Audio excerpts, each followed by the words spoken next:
O livro de Tito. Deixa só eu colocar aqui para que o pessoal que vá chegando estude expositivo de Tito.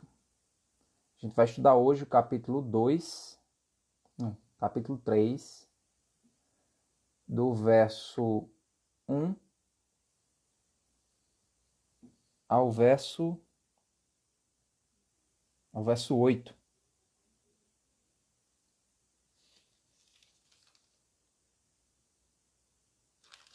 Ao verso 8. Vamos lá. Boa noite, Tiane. Deus abençoe. Tiane e Vitor estão aí assistindo.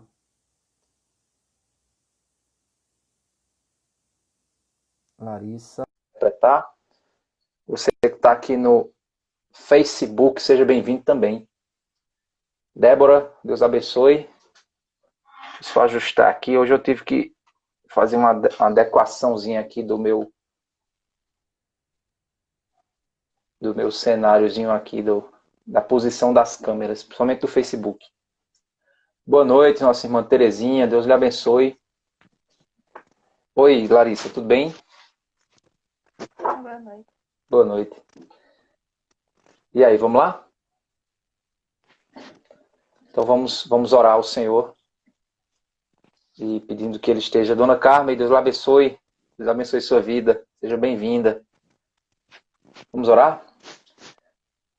Senhor Deus Pai amado, Deus Santo, misericordioso, obrigado, Pai, por Tua bondade e misericórdia, obrigado por Tua graça, Senhor. Nos capacita, Pai, para que nós possamos compreender as Tuas verdades, Pai, segundo a Tua bondade, Senhor. Obrigado, Pai, por tudo que o Senhor tem feito. Pedimos e agradecemos por tudo, em nome de Jesus. Amém.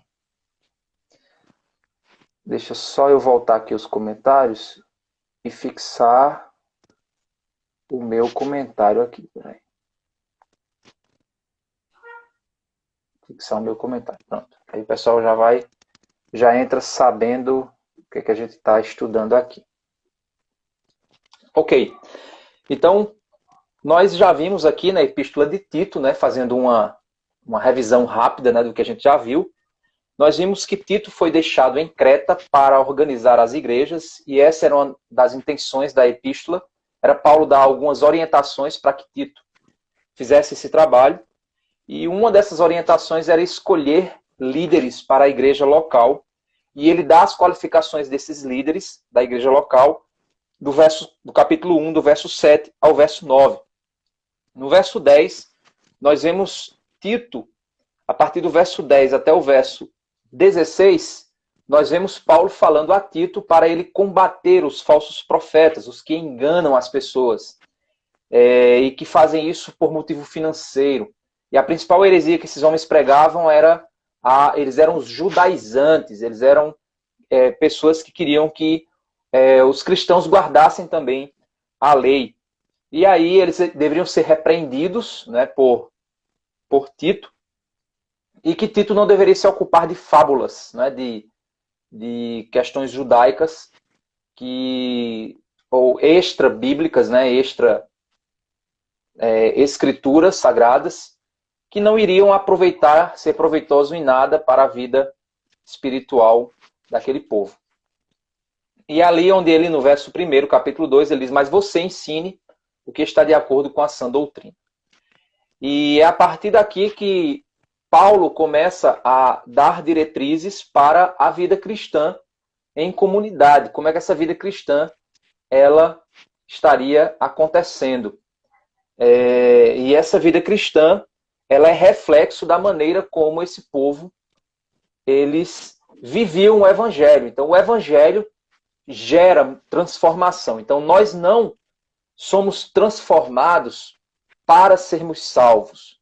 Nós somos transformados porque fomos salvos. E isso é evidenciado em nossas práticas cristãs. E foi isso que nós vimos ontem. Pelo menos 3 motivações devem estar no coração de um convertido a Cristo para viver uma vida diferente nesse mundo. A primeira motivação ele dá no capítulo 2, no verso 5, na parte final, quando ele diz assim: para que a palavra de Deus não seja difamada. A segunda razão está no capítulo 2, verso 8, para que o adversário seja envergonhado, não tendo nada de mal a dizer a nosso respeito. E a terceira motivação que deve fazer eu viver uma vida cristã diferente, uma vida cristã de testemunho público, está lá no capítulo 2, verso 10, quando ele diz o seguinte: a fim de que em todas as coisas manifestem a beleza da doutrina de Deus, nosso Salvador. E isso ocorre por meio da capacitação da graça de Deus, como ele dá no capítulo 2, verso 11, quando ele diz: a graça de Deus se manifestou salvadora. No verso 12 ele diz: o que é que a graça de Deus faz? Ela nos educa para que, renegadas as impiedades e paixões mundanas, vivamos neste mundo de forma sensata, justa e piedosa. Então isso a gente já viu claramente aqui, foi tudo isso que nós vimos, né? Então no verso 15, ele finaliza esse raciocínio dele, né? Essa exortação no ensino de Tito. Então você perceba que na estrutura da carta, o que é que ele está fazendo? Primeiro ele começa a falar sobre a intenção da presença de Tito lá. Depois ele fala como escolher as lideranças e estabelecer essas lideranças. Depois ele diz como combater as heresias. Depois ele fala como então a comunidade cristã deve viver. E aí depois ele fala sobre o evangelho de maneira muito, muito prática, no sentido de que a graça de Deus proveniente do evangelho nos transforma. E no verso 15 ele reforça então, fechando o ensino necessário, o ensino que Tito foi chamado a viver. Verso 15, ensine estas coisas, capítulo 2, verso 15. Ensine estas coisas, também exorte e repreende com toda a autoridade, que ninguém despreze você. E aqui ele entra no capítulo 3, então, a partir do verso 1, que é o que a gente vai começar a ver hoje, quando ele diz o seguinte: lembre a todos que se sujeitem aos governantes e às autoridades, que sejam obedientes e estejam prontos para toda boa obra. Interessante isso, né? Quando ele nos chama, você percebe que as Escrituras nos ensina a respeitarmos as autoridades. A gente já trabalhou aqui, quando eu dei o estudo sobre o livro de Pedro, né? 1 Pedro e 2 Pedro, a gente falou um pouco sobre a ideia da autoridade, né? Nós precisamos respeitar as autoridades. Os cristãos, eles devem ser conhecidos como aqueles que respeitam a posição das autoridades, aqueles que se submetem, não é, à autoridade porque ela foi estabelecida por Deus, mas não significa dizer que é aquele que obedece em tudo que a autoridade manda, porque existem limites para a obediência às autoridades. E para nós cristãos, devemos ser respeitosos, devemos viver a nossa cidadania, devemos viver da maneira correta, mas existem limites para a obediência ao Estado. E qual é o limite da obediência ao Estado? É quando o Estado nos pede para fazer aquilo que vai contra a nossa fé, que vai de encontro à nossa fé. É interessante a gente entender, recentemente teve uma live do pastor Augusto Nicodemos, e ele conversando com o Felipe Fontes. E nessa live, o Felipe Fontes deu um exemplo interessante, que eu achei interessante. Ele dizia o seguinte: existe uma diferença entre desobediência civil à luz das Escrituras e rebeldia civil à luz do coração humano. Eu estou parafraseando as palavras dele, certo? Qual é a grande diferença, irmãos? A rebeldia, né, o desrespeito à autoridade, é aquilo que aqueles grupos fizeram nas suas passeatas, passeatas, entre aspas, né, onde eles estavam depredando o patrimônio público, onde eles estavam quebrando as coisas, onde eles estavam fazendo arruaças, bagunças. Por quê? O cristão, ele não pode participar de nada que ele faça e depois ele vai correr, fugir, porque isso não é desobediência civil à luz das Escrituras. A desobediência civil à luz das Escrituras é aquela em que o cristão ele desobedece e permanece firme, aguardando as consequências de sua desobediência. E ele faz isso em nome de sua consciência cristã, em nome da consciência que ele tem de estar obedecendo a Deus. Certo? E isso é a grande diferença que existe entre uma desobediência de arruaça, de bagunça, uma desobediência onde você está sendo insubmisso, sendo uma pessoa que está pervertendo as coisas, bagunçando, destruindo, é aquela coisa que você faz e corre para fugir da justiça. A desobediência do crente não é assim. Quando é necessário que o cristão desobedeça à autoridade, quando essa autoridade constituída, mesmo que seja constituída por Deus, a posição, o cargo da autoridade foi constituída por Deus, mas digamos que o homem sentado naquela cadeira, ou governante ali, ele vai pedir que você faça algo que vai de encontro à fé cristã. Nessa hora, o cristão não faz, ele desobedece à autoridade. Porque é aquilo que Pedro diz, importa obedecer a Deus ou aos homens?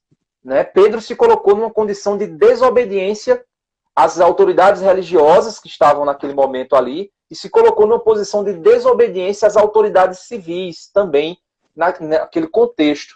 Então é nesse momento que nós desobedecemos. Só que o cristão ele desobedece e permanece lá firme porque ele não tem o que fugir, ele não vai correr, ele não é um criminoso que está fazendo algo que sabe que é errado e vai correr. Não, ele sabe que está certo o que ele está fazendo, porque ele está sendo consciente para com Deus, e ele vai permanecer firme e vai aguentar as consequências do que o Estado vai fazer contra ele. Esse é o conceito. Esse conceito é muito importante para a gente entender a grande diferença. Por isso que, diante desse conceito que eu estou apresentando a vocês, a gente volta a ler no capítulo 3, verso 1, quando ele diz o seguinte: lembre a todos que se sujeitem aos governantes e às autoridades, que sejam obedientes e estejam prontos para toda boa obra. Nós estávamos vivendo um contexto onde as autoridades civis estavam pedindo que as igrejas fossem fechadas por meio dos seus decretos. E eles davam razões de saúde para esta decisão. Se era a decisão mais acertada, se não era, não é o mérito do nosso pensamento aqui. Mas nós, como igreja, obedecemos à recomendação da autoridade, pois a autoridade está se responsabilizando por cuidar da saúde pública. E, segundo a autoridade, para que a saúde pública possa avançar, é necessária a cooperação de todas as pessoas. Então, o que é que o cristão tem que fazer? Ele tem que dar a sua contribuição para aquilo ali.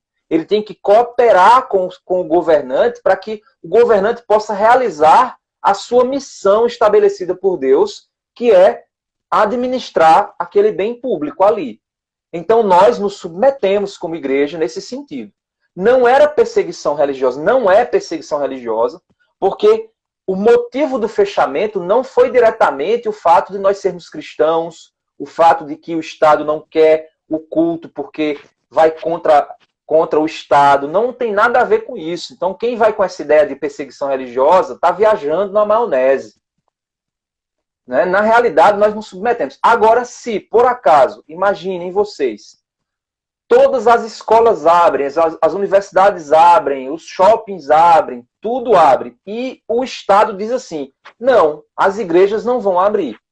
Nesse momento, a gente vai perguntar, por que não? O que nos diferencia, então, desses outros segmentos?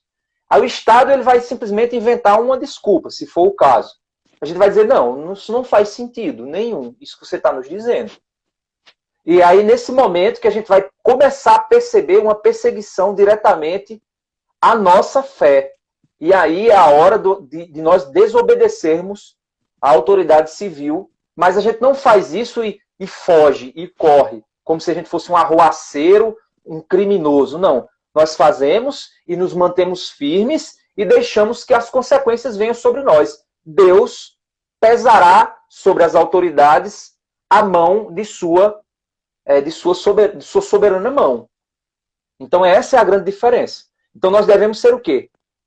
Submissos, obedientes, e é o que ele diz aqui no final do verso 1 do capítulo 3. Estejam prontos para toda boa obra. Então a autoridade nos pede uma boa obra, algo que a gente contribua com o bem comum.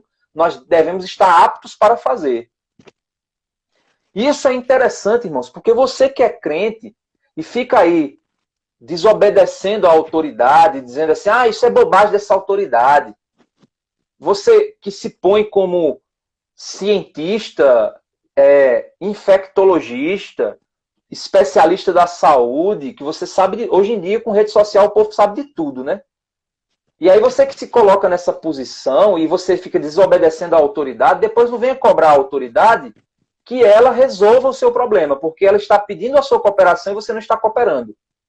O que eu já vi, por exemplo, nesse período agora do São João, gente aí, um nas casas dos outros, visitando para aqui, para cima, como se nada tivesse acontecendo. Não contribuindo, passeando na rua sem contribuindo em nada com aquilo que a autoridade está pedindo, aquelas aglomerações de pessoas, coisas que não... Hoje a gente está podendo sair num canto e tal, existe uma certa liberação por parte das autoridades civis nesse sentido. Mas mais para trás não existia essas liberações que estão acontecendo nesse momento. E aí as pessoas não estavam contribuindo e depois ela vinha reclamar. Isso não, isso está equivocado, isso está errado. Né? A gente tem que tomar os cuidados necessários, aquilo que for necessário. Certo? Estou dizendo que você não vai sair com sua família, não vai passear, não vai... Mas, por exemplo, o que é que eu estou querendo dizer aqui? Se você pode ficar em casa, se você não precisa ir no supermercado, não vá. Se você não precisa ir numa loja, não vá. Só vá se for necessário. Não vá para ficar passeando. Porque as autoridades estão pedindo a nós a nossa cooperação. Então nós devemos fazer. O cristão deve fazer isso. Certo? Se você quer ir num parque, quer ir pelo menos aqui na nossa cidade está sendo permitido, né? Você passear, você correr na rua, você está sendo permitido. Faça isso. Com cuidados, com cautelas, respeitando tudo direitinho. Pode fazer. Mas a questão central do texto é que a gente deve contribuir com a boa obra, fazendo a coisa que é correta. Certo, gente? Então, o verso 2 ele diz que não difamem ninguém, que sejam pacíficos, cordiais, dando provas de toda cortesia para com todos. Então, no verso 2 do capítulo 3, ele começa a nos falar a respeito de difamação. Será que nas redes sociais você não tem feito isso? Você não tem difamado pessoas, difamado autoridades? Será que você, nos seus grupos de WhatsApp, você não tem compartilhado? Você sabe aquele tiozinho e aquela tiazinha de WhatsApp que compartilha todo tipo de bobagem, de besteira, que não sabe o que está compartilhando, não entende o que está compartilhando, sai compartilhando porque achou bonito, achou legal, achou que era certo. E muitas vezes desconsiderando as autoridades, desconsiderando as pessoas que estudam, desconsiderando... Você já viu gente assim? Então não seja uma pessoa assim que fica compartilhando bobagem, compartilhando besteira, sem nem ter certeza. Descobriram a cura para não sei o que lá. Descobriram... a China está comprando a Campina Grande. E agora... agora cuidado, gente. Cuidado com essas coisas. Que a gente, às vezes, muitas vezes, a gente está compartilhando fake news, compartilhando coisas erradas, sem nem a gente ter a convicção de que aquilo está correto, sem a gente ter a certeza. Então, o que é que a gente está fazendo? A gente está difamando. Não difamem ninguém. Sejam pacíficos, cordiais, dando provas de toda cortesia para com todos. Sendo educados, fazendo aquilo que é correto.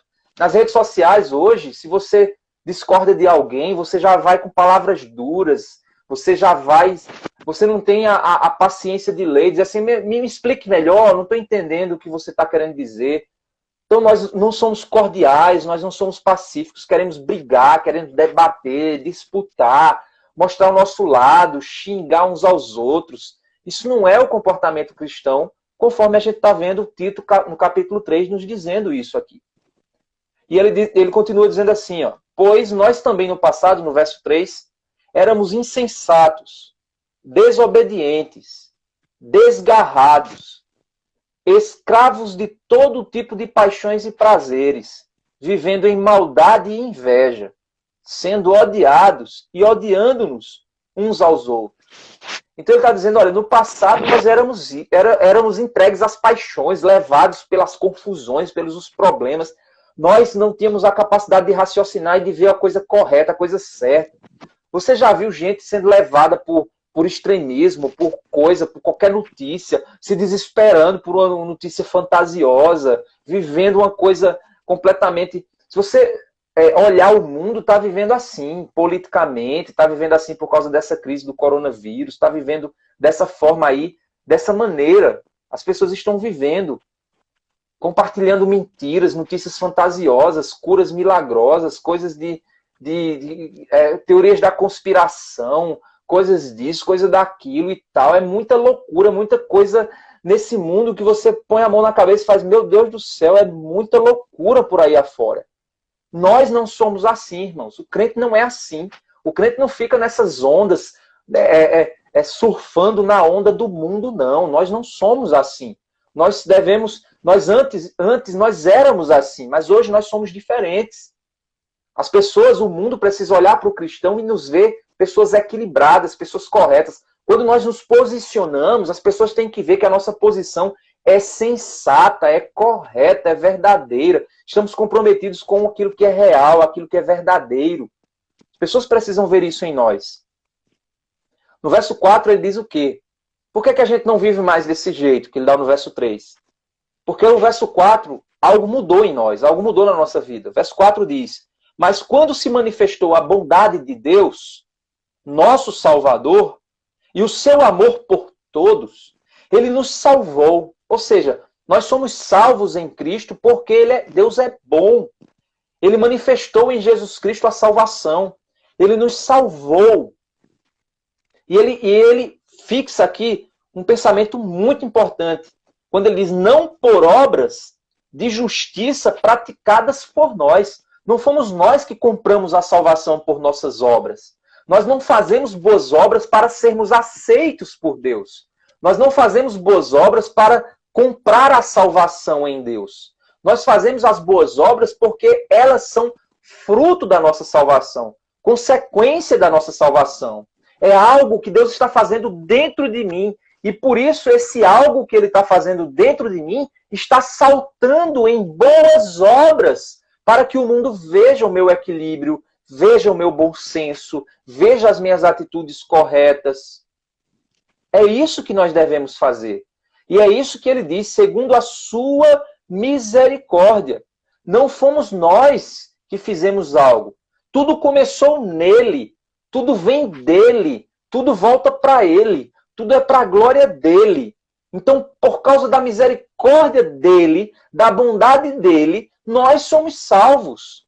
E por isso, por nós sermos salvos, nós devemos obrigatoriamente mostrar evidências dessa salvação. E quais são as evidências da salvação, irmãos? Boas obras. Não é a ausência de pecado. Não é que você vai deixar de pecar, não, irmãos. Mas você vai lutar contra o pecado, contra o desejo pecaminoso. Você vai desejar. Qual é a sua motivação? As 3 motivações que nós começamos o nosso estudo aqui hoje.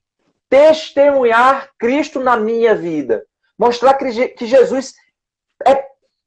Jesus vive em mim. É esse o meu desejo como cristão. É isso que evidencia minha salvação. Porque esse meu desejo, a partir da graça, me capacita, me educa a viver uma vida diferente.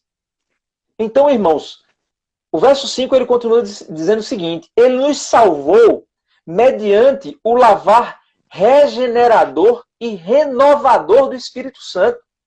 O Espírito Santo, como se fosse uma água santa e pura, nos lavou, foi derramada sobre nós. Nós fomos imersos nessa água que o Espírito Santo significa aqui no símbolo que ele está usando. Nós fomos lavados. Nós fomos regenerados.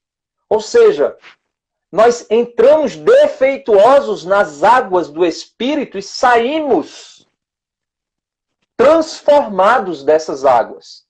Usando a linguagem que ele está falando aqui, lavar, regenerador e renovador do Espírito Santo. Que ele derramou sobre nós ricamente, não foi pouco.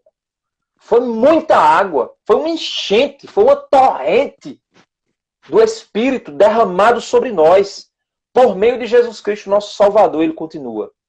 Para quê no verso 7? Porque ele fez isso. A fim de que, justificados por graça, nos tornando justos, sendo chamados de justos, ou seja, nenhuma condenação há para nós mais. Não seremos mais condenados, porque já foi derramado sobre nós a graça pelo Espírito. Fomos regenerados para boas obras. Fomos transformados para viver uma vida diferente. E a fim de que nós sendo justificados por graça, verso 7, nos tornemos seus herdeiros, segundo a esperança da vida eterna, o que nós olhamos para a frente. E essa vida que nós estamos sendo preparados. E aí, no verso 8, para a gente fechar, fiel é esta palavra, e quero que você fale ousadamente a respeito dessas coisas. Mais uma vez ele chama Tito. Tito, pega isso, Tito. Bate nisso, Tito. Avança com isso. Combate os hereges. Avança na pregação. Avança na verdade. Então fale ousadamente a respeito dessas coisas. Para quê? Porque ele deve falar com ousadia, com coragem, com força sobre isso. Para que os que creem em Deus se empenhem na prática de boas obras.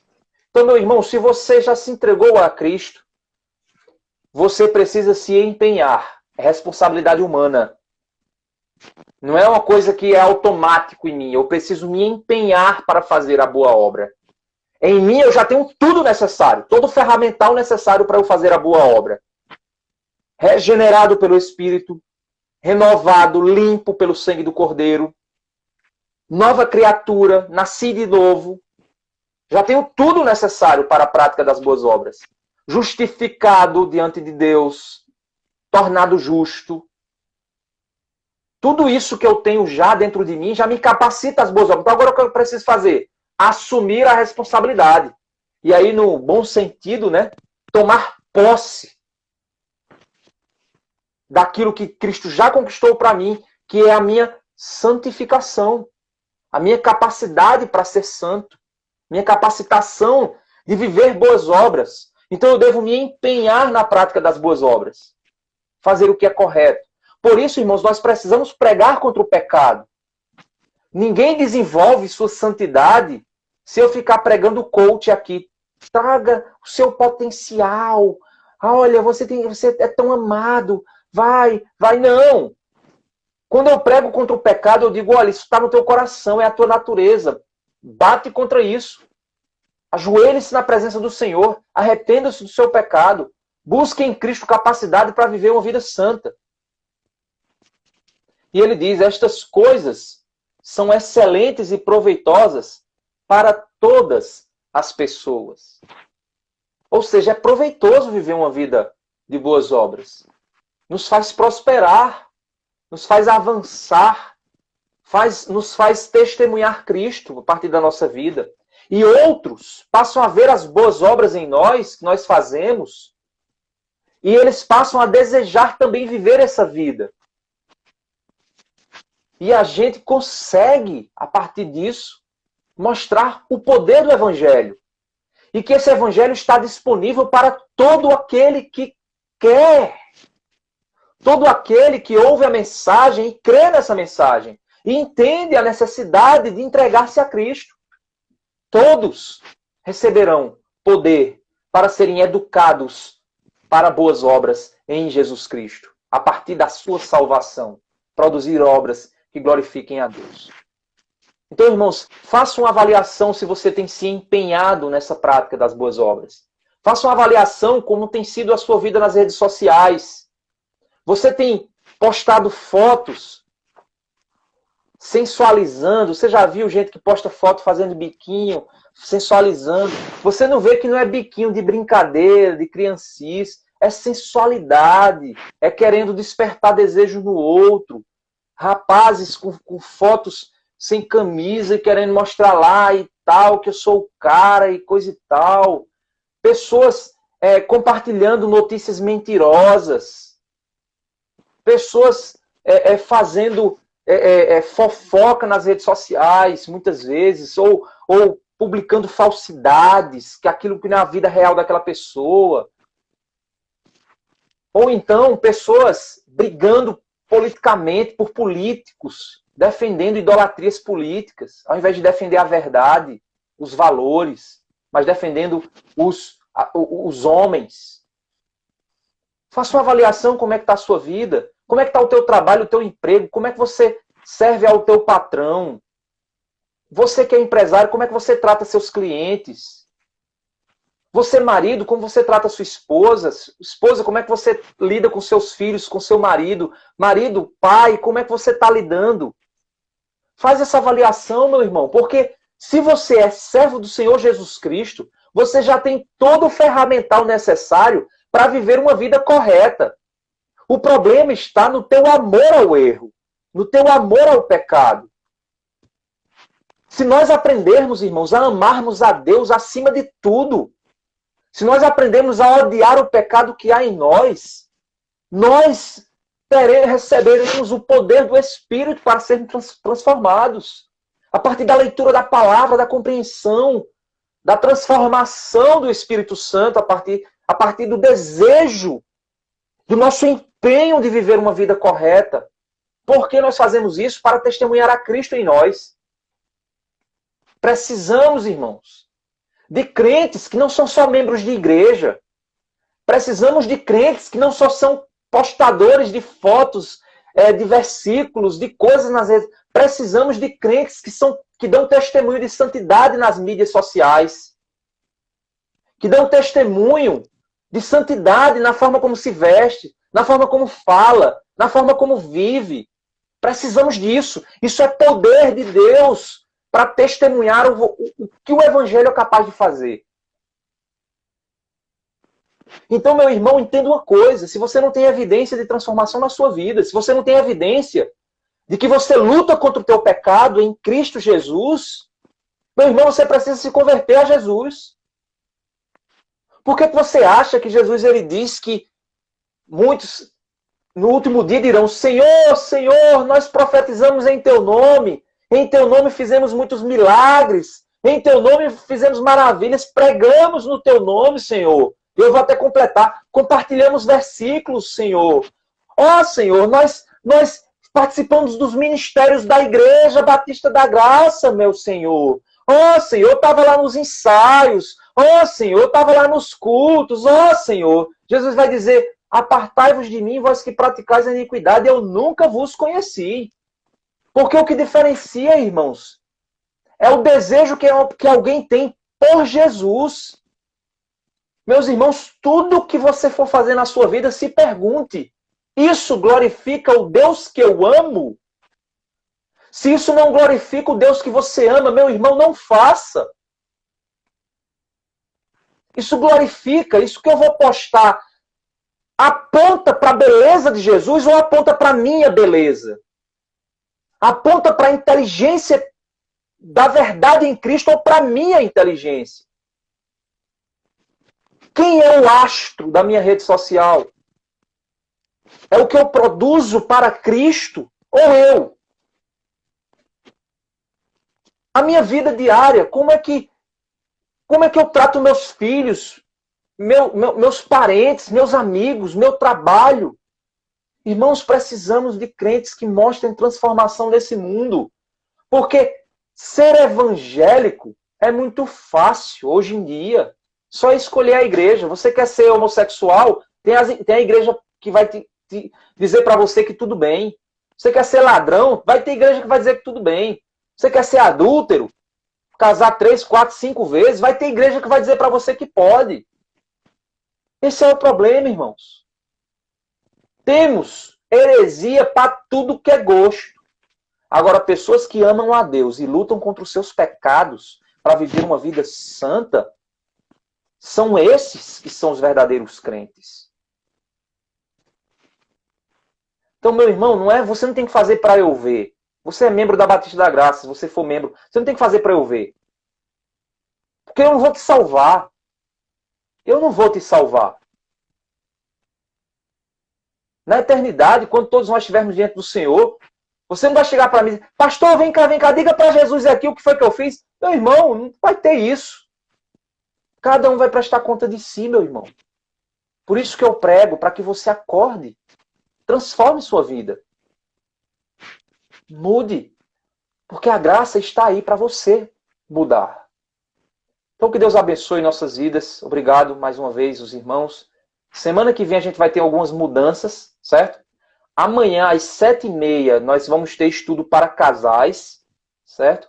Os jovens da nossa igreja vão estar pelo Zoom, fazendo uma reunião de oração, certo? E espero você aqui para estudarmos juntos aí, fazer um estudo para casais, certo? Semana que vem, provavelmente a gente só vai ter estudo na quinta e na sexta, esses estudos expositivos. Ok, gente? Pessoal do grupo da igreja aí, da Batista da Graça, fique atento aí, porque na quarta-feira a gente vai fazer uma atividade interna nossa. Então, fiquem atentos aí que eu vou falar um pouquinho depois aí no grupo do WhatsApp da igreja, como é que vai funcionar. Ok, irmãos? Então, Deus abençoe. Obrigado, Larissa. Deus abençoe. Até mais. Deus abençoe.